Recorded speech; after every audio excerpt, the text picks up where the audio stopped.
Friend नमस्कार। हमारे भारत में 2 दिन ही ऐसे होते हैं यहाँ पर औरतों की बेटियों की कदर होती है। एक रक्षाबंधन होता है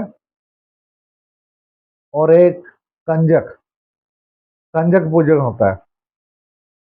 मैं सोच रहा था, जब कंजक दे रहा था, लड़कियों को पैरी हाथ लगा रहा था, कि क्या हमारा समाज पूरे साल में सिर्फ 2 दिन ही लड़कियों की समानता करता है। मैं बड़ा हैरान हूँ, हमारा देश कितना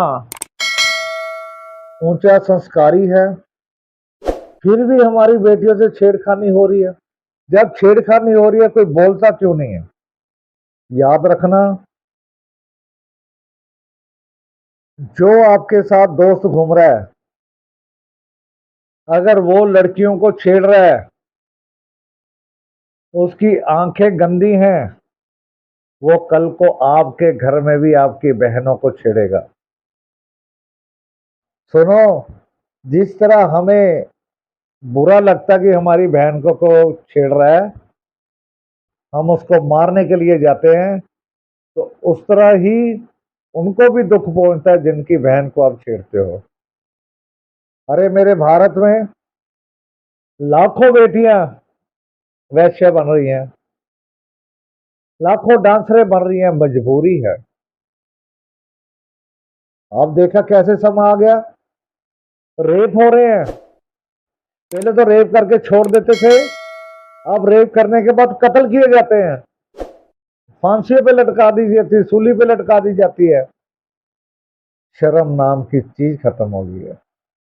जितनी मेरी बेटियां रात को सफर करके घर से आती हैं, जॉब करके घर आती हैं, रोजाना कितने लोगों की गंदी हरकतों को झेल के आती हैं। क्या मेरे भाइयों, एक और ध्यान से सुनना, जब हम किसी पब्लिक प्लेस में जाते हैं, जहाँ ट्रेन के टॉयलेट वाले उसमें पार्ट में जाके देखो, ट्रेन के डिब्बे में टॉयलेट में जाके देखो, वहां पर गलत लोगों ने डब्बों के अंदर मोबाइल नंबर लिखे होते हैं लड़कियों के। तो शैतान लोग उन लड़कियों को परेशान करते हैं।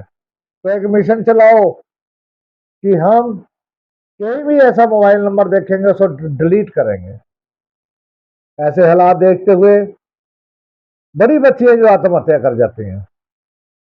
तो मेरा कहने का भाव क्या है, जिनके घर में बेटियां होती हैं उनको इसी बात का डर होता है कि ये संसार में, इस समाज से कैसे बचेंगी।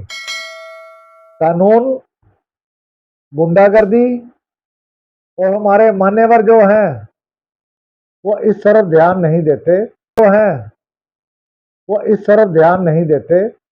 वो जब अपने ऊपर बीतती है फिर कहते हैं कि इसको पकड़ के लाओ, इस पर केस बनाओ। मेरा कहने का भाव क्या है कि हम कंजक तो पूज रहे हैं, मगर नजर बुरी है। कल्पना चावला जैसी, सुनीता विलियम जैसी, किरण बेदी जैसी कहां पहुंची? अपनी बेटियों को साथ दो। अब वो समय नहीं रह गया कि अपनी बच्चियों को खिलौने दे दे के टाइम पास करवाओ। अब बच्चियों को लाठी भी सिखानी पड़ेगी, कृपान भी चलानी पड़ेगी, जूडो भी लगाने पड़ेंगे और ताइक्वांडो भी सिखानी पड़ेगी। तब बच्चियों की जाके हिफाजत होगी।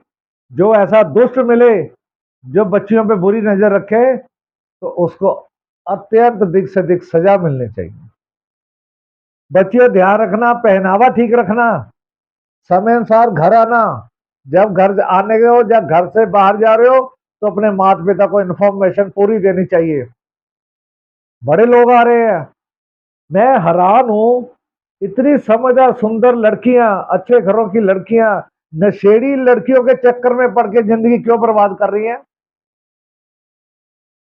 चाहे वो मोटरसाइकिल कार कर्जे पे लेके आए और लड़की उस पे इतनी जल्दी मरती है, अपना घर बार छोड़ के। जो अपने माँ बाप जिन्होंने उसको पाला पोसा, वो लड़की घर से भागती हुई देखती नहीं है, जब शादी कराती हुई देखती नहीं है कि मेरे माँ बाप पे क्या बीतेगी, मेरे बाप बाप की इज्जत कितनी खराब होगी।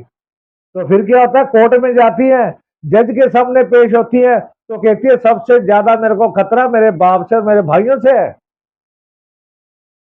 तो ये भी समझने की जो जरूरत है। बच्चियों, किसी बहकावे में, नशेड़ियों के चक्कर में जो फजूल की शान शौकत दिखाते हैं, बड़े बड़े डोले बना के घूम रहे लड़के, बचो, उनसे बचो बचियो। तो मेरा आप सबसे अनुरोध है कि बेटियों की हिफाजत करनी है। बड़े लोग, मैं बच्चियों के बारे में लिखता हूँ, लड़कियों के बारे में लिखता हूँ, बड़े कमेंट्स करते हैं, ये गंदी है, ये घटिया है, ये है। अरे जैसी नजर रखोगे वही नजरिया बनेगा। तो मेरा कहने का भाव यही है, कोई किसी की लड़की को सड़क पे छेड़ रहा है, उसे समझाओ, नहीं समझा सकते उसके साथ चलना शुरू कर दो, ताकि उस बदमाश को या गलत लड़के को पता चल जाए इसके साथ कोई चल रहा है। बहुत, ये बड़ी इमरजेंसी जरूरत है बच्चियों को संभालना। इंसान बच्चियों को पैदा करने से नहीं डर रहा, तीन तीन चार चार बच्चियों को जन्म दे के नहीं डर रहा, उनके हालात, उनके साथ क्या होगा, क्या बुरा होगा, वो उस वजह से डरता है। तो आओ इस तरफ भी ध्यान दें कि हमारी बच्चियों की, हमारी बहनों की हिफाजत होनी चाहिए। कुछ ज्यादा बोल दिया तो मैं क्षमा का पात्र हूं, मुझे माफ करना।